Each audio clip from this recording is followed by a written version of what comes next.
so that I can continue to use this in the project. I'm going to right click on that file and I'm going to drop down to Link Media. It's going to open up this dialog box here, and I'm going to go to Locate.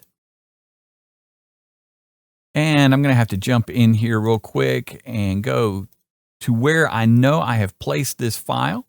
And it's right there in my Pictures folder. And I'm going to select that file. And you'll also have the option to display only exact name matches. So anything else in there, it's going to exclude. And so as long as it's in there, you'll have it. Select it, hit OK. And then that file is relinked. I hope this has been helpful. For more on After Effects and Premiere, check out my other tutorials.